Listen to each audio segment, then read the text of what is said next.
Hello, everybody, and welcome to this week's edition of Greet the Week and Happy New Year. This is Jan Moray, and I'm here with my co-host, Mona Duncan. And Mona has chosen the title for today to get a jump start on 2020. It's never too early, never too late to get started with the new year. So what's on your mind, Mona? Well, there's just something exciting about a new year and a spring. Of course, it's not spring yet. We still have a winter to go through here in Texas, but there's just something today. Yeah, it is today. There's just something about a new year, and especially a new decade, that just kind of gives you a spurt of like you can start over again. And so I thought, and most people usually think about setting a goal. And so I thought we'd just kind of talk about, what is a goal and to set it and what does it do to you and what does it do for you. And I like to look at the fact that, we are human beings and we have these basic needs, but those needs are all of inside of us, but we have them met outside of us. And it's the same thing with a goal. That goal is something we want to do, something we want to have, we want to be, but it's something that we have to do. I mean, it doesn't just happen. We have to actually put some work toward it. So I thought we'd talk a little bit about that today. It would be nice if things would just happen, but they don't. If you don't do anything about it, then who will? And things do just happen, like you can't blame, things happen and we need to. So anyway, there was a 25-year study by UCLA looking at goals, and there was an 11-year study with Harvard, and the two of them kind of combined together came up to the conclusion that only 3% of graduates leave with goals in mind. Wow. That they have a goal for their 3%, but yet in looking at the end of those 11 years from Harvard, that 3% that did have goals when they left college achieved 97% more than all the rest of them put together. Wow. That's a pretty interesting statistic. Yeah, very, very specific. So every great person that ever lived was a nobody until they had a dream or a goal or something that they wanted to accomplish. And I like to look at what does having a goal do for us and what does it do within us. First of all, I don't know that they're in 1, 2, 3 order, but it forces you to concentrate. Yeah. It forces you to well, if this is where I'm going, how am I going to get there? And what track am I going to take? And what's the map to it? So it forces you to concentrate. And I think about the fact of Niagara Falls. And you know how, I don't know if you've ever been there or not, but it is just so majestic. And you see those waters, that Niagara River coming down and those falls, and they're so dynamic. And it's been going on for years and years and years and years and years. But it wasn't until about 100 or so years ago that the energy of Niagara Falls was harnessed so that it produced electricity for all of the states up in that area, in Canada as well as in New York and the other states. And whenever we have a goal and we begin to look at it in steps, we look at the end, what the end result will be, and then you plan backward. You plan back to where you are now, to where you're planting the seed, but what it's going to look like, and that you're not going to have it in a way that's going to be too cramped in a space to grow into. And you begin to look at it, and as you begin to harness that energy, then it just really spurs you on, and it helps you to concentrate. It helps you to harness your energy. Yeah, you have something you're working towards, and the journey is just as exciting as the accomplishment. To get there, and so it gives you purpose, I think. Yes, and it gives you that enthusiasm because you can see it, and in working with clients and helping people and teaching to learn to work with clients and so forth, that is, you can help that client to see a change in their life. You've made progress, right? Because as we begin to see it, even though it's just like a dream or a vision, it's something we can begin to, well, can you see yourself doing that? as we can begin to see ourselves doing that or being that or overcoming that, it really gives us the enthusiasm to actually do it. It builds that confidence. It helps you to act like it's so, even when it's not so, so that it will be so. Yeah. Yeah. And I mean, goal setting is something that it's just programmed into me. I have to have something. I mean, I plan my day. I mean, my daughter makes fun of me all the time because I know what I'm going to do in my day. And, you know, if she wants me to do something, I'm like, well, I was planning to do something else. And well, how come you always have everything planned out? It's because I've got things I want to do, things I want to accomplish, and to not have something to work towards. That's just something I have a hard time understanding because it seems like there are always things to do. There's always, and I feel good. I feel accomplished when I get them done. Sometimes I get frustrated because I feel like I've got too much on my plate, but then when I get it all done, it's a good feeling. right. And you feel like, well, like you really have accomplished something, that Right. you're meeting a goal, and it's confidence building, and it helps you to make decisions. Right. And if you've decided I'm going to do this, and if something comes up, of course, we need to have a little flexibility within us too. Well, we do, and I get accused of that as not being flexible enough, and I understand that.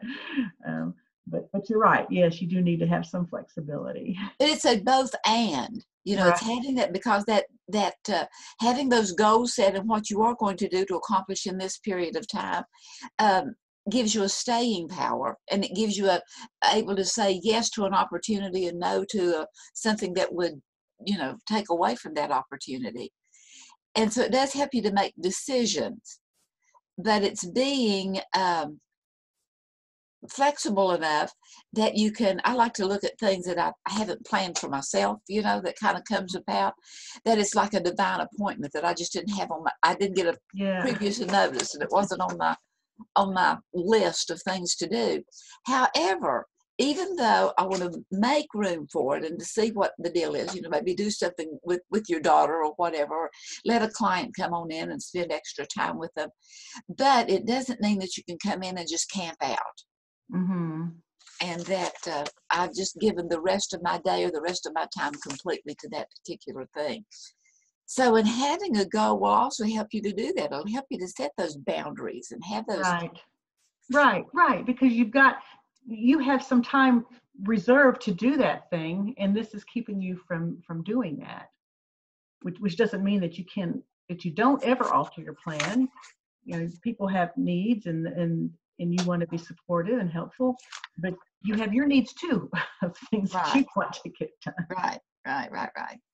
And as we set those goals and begin to meet them, it's a real good basis for us to evaluate.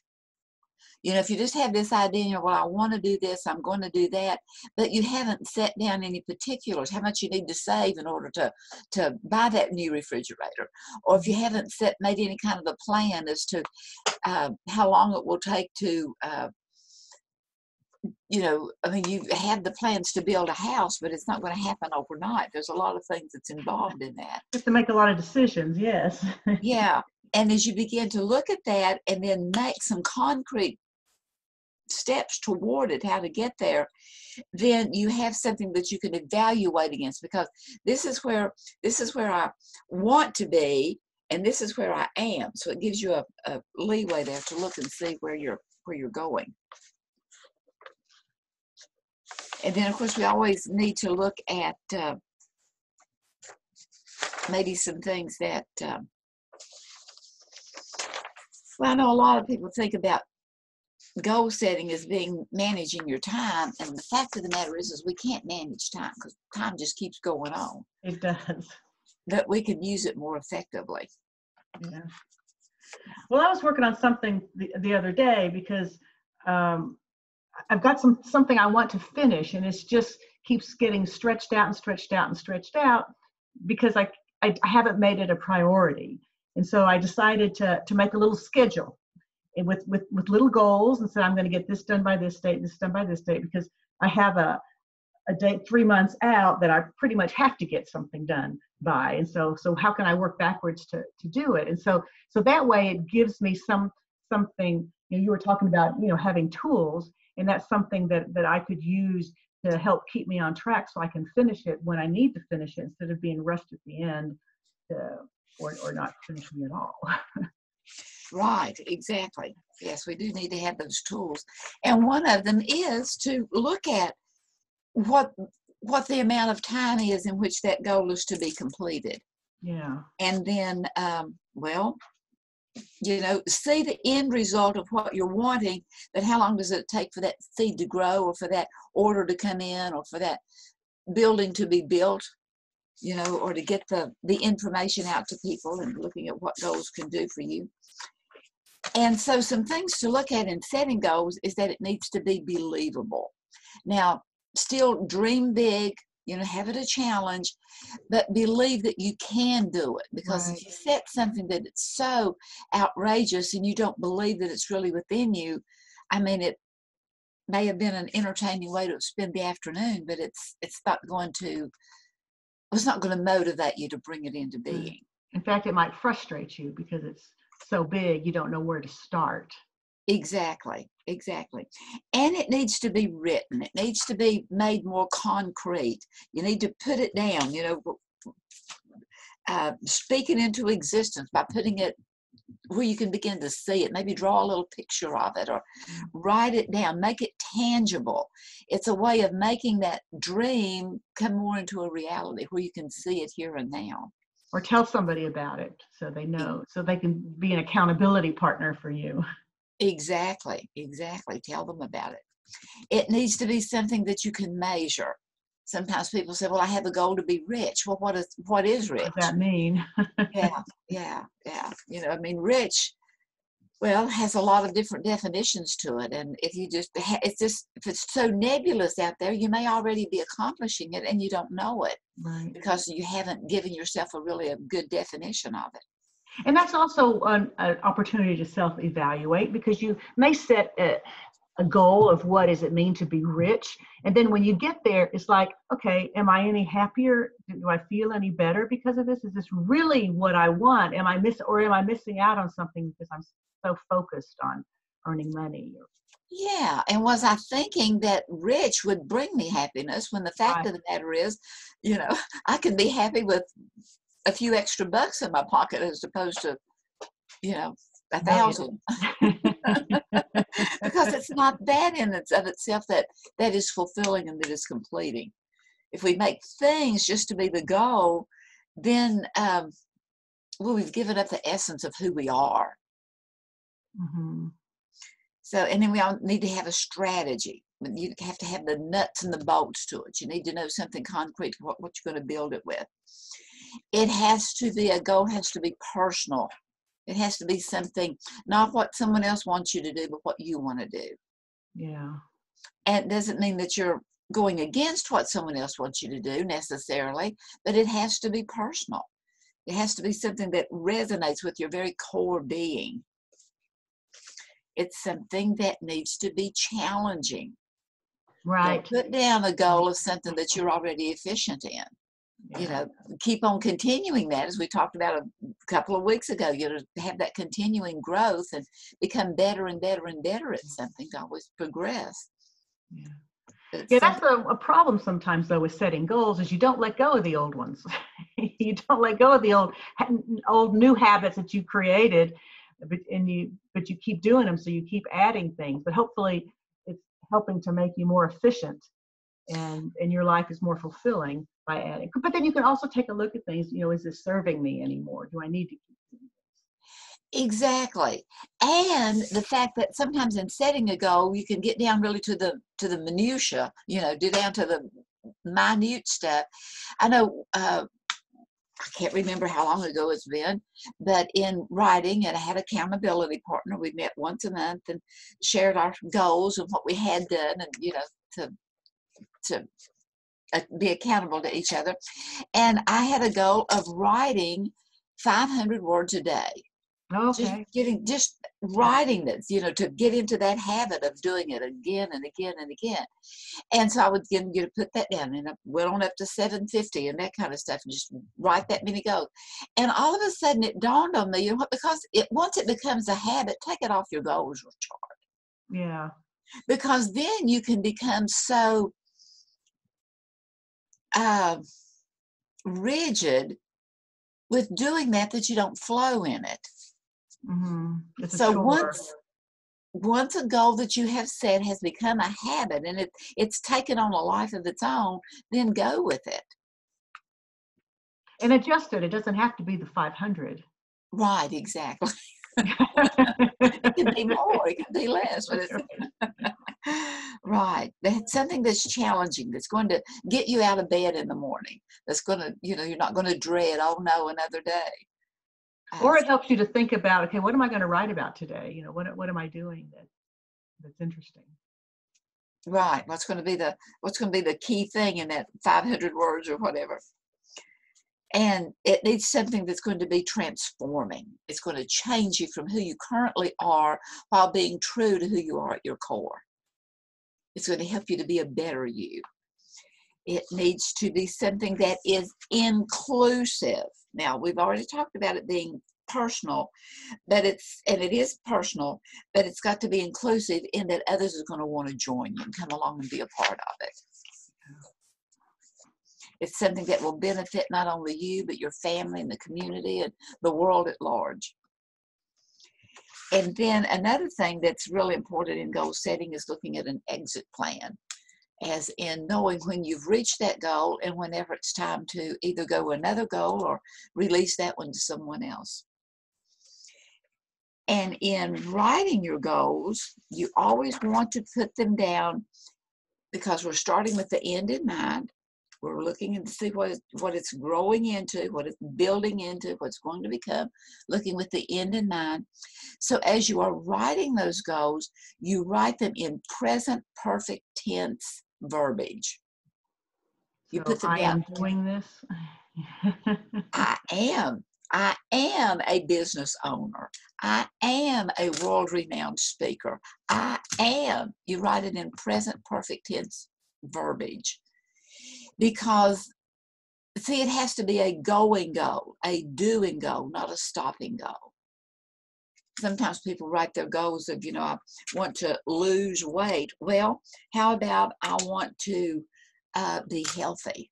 Because if all you're focusing on is the weight, and that you're going to have to lose something, there's something about our mind, if we've lost something, we're going to be looking for it. And so it is looking at it that, well, I like what Joel Osteen says. He says, whatever follows your I am statement comes looking for you. So if you say, well, I am tired, then that tired's going to come looking for, I'm tired of doing this. I'm tired of trying to think of what I want. But it needs to be, everything that you put down and you write down needs to be put in a positive format. Right. That goes back to the whole law of attraction thing, not to use negative words because you're attracting the negative word. You're attracting being tired instead of, I am energetic. I do have energy, where you're attracting the thing you really want instead of fighting what you don't want. Exactly. And so your goals, and what area you want to set goals in all areas of your life, in your family, in your business, in your community service, in spirituality, and health, and finances, just in everything that's a part of your life, in your fun needs, all those kind of things. To set a goal in all areas, so that it can help to keep you balanced and more in focus. And I like to look at the fact that whenever we're talking about balance, I think of a tightrope walker and how they have to be so, careful and put one foot right at the exact same place and hold those hands out to keep you well, in balance. Balanced. Yeah, what other word is there for that? But in looking at things that, I mean, you're driving your car, you're going somewhere, and you have a full tank of gas, but it may not get you there completely, maybe a further trip than just one tank of gas. But you don't stop and refill every 10, 15 minutes. You stay in balance by being aware of the fact of how much gas you are using and being aware of the fact that whenever it gets to a certain point, you need to stop and refill. Right. So it's looking at balance as in not being, that tightrope walker that's always adjusting the back and forth and back and forth. Continuously adjusting. Yeah. Right. It's that continual adjustment of it. And it's like in driving your car, you are not always right in the center of the lane because you have to have that continual adjustment to it. And so it's to be aware of that while relaxing into it. Or making that continual adjustment a habit. Because I'm thinking about, you give the example with driving the car, and you do have to continuously adjust so you don't veer over to one lane or the other. But you're doing it, you're not really aware that you're doing it. And so it doesn't become a burden. It's not tiring to do that. You don't have to focus all your attention on it because your brain automatically does that. Yes, right. That it just comes kind of natural to you, to always being aware of the fact that you're in the adjust. Right, easily adjust. So the tools primarily is, just kind of sitting down and writing it down. It needs to be written so that you can actually see it and make some plans and make some adjustments, be willing to adjust. And then being open to receiving information from other people, being open to help keep you on track, to have some, not only the goal being a motivator, but maybe some words that other people have said to you, or do some reading about success, things that motivate you, and keep a track of that. A good tool is to meditate. As a matter of fact, I like to start out any kind of thing. I've gotten to the point in my own personal life that I want to get into that quiet rather than starting from a place of chaos. Mm-hmm. I want to get there and bring things together so that I can really think thoughts instead of listening to all the mind chatter that's there. Yeah. So starting from a place of calm and awaken to it. And then sometimes we need some tools like a good support group, like a mastermind group, or an accountability partner. And someone to help us learn how to break it down into manageable steps. Right. Especially for those goals that are huge. I mean, like, I'm going to lose 25 pounds this year. I mean, that's just huge.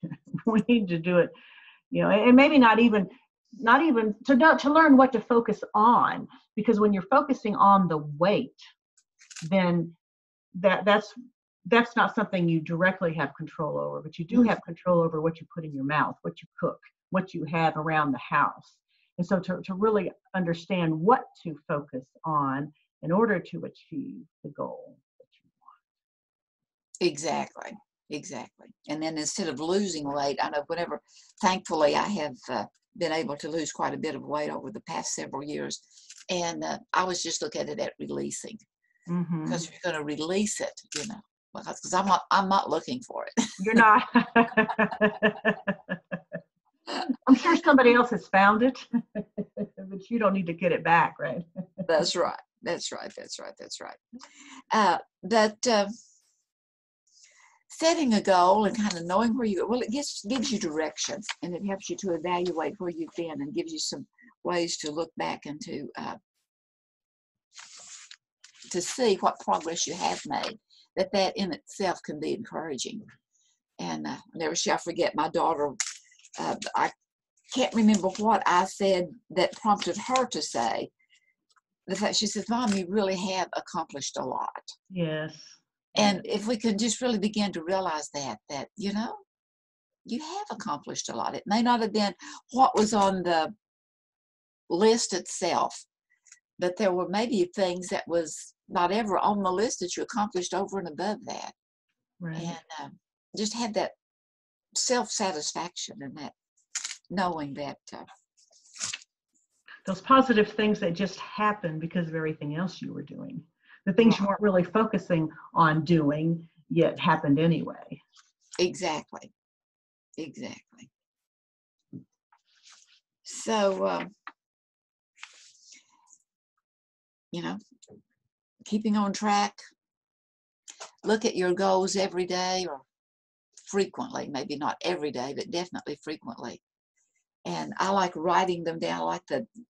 Before I go to bed, I like to write down my next day. Yeah.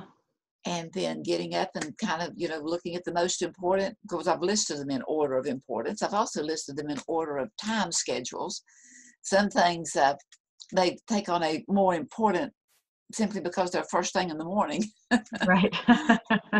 But write down the time and then feel the exhilarance of scratching that off once it is accomplished. Yeah. And learning how to deal with the crises that come in during the day, because there are going to be things that happen and that were unplanned, and some do need to be addressed at that moment and others don't. And so to learn that not everything is a crisis, and how to decide between them and choose what's going to get done now and what's like, okay, I hear you, but I'll get it to you later, not right now. Yeah. And if we, really are with the law of attraction, that we attract to us what it is we need, sometimes that interruption can be something we really needed. Right. For some way or another. And I always want to believe that. That's just something that, this must be something I need. Like I said, it wasn't on my schedule, but hey, it showed up here. So I'm going to maybe not invited in to camp out, but we're going to look at it. Take a gander at it. Right. But having a goal, having an aim in life, having a purpose in life will, from my point of view, make life more fulfilling than just ambling around, although sometimes ambling's pretty good too. Yeah, it's okay to amble around because you might stumble on something you hadn't thought about before. But I think you do have to have an idea, a general idea of what direction your life is going. I mean, I've had a number of people comment to me because I've traveled a lot and I've done a lot of things, but I've done them because it was something that I decided I'm going to do that. and I did, and I know there's a lot of people who don't really think about it. They just allow life to happen, and I guess the challenge is to sit back and think about it. What do I want to accomplish from my life? What do I want to be known for? And then just do one thing to get you there, to start you on that journey, one little thing to get you started and keep moving forward. Exactly. All right. Well, thanks for that, Mona. Thanks, everybody, for joining us. And we'll be back again next week for another edition of Greet the Week. Bye-bye. Bye-bye.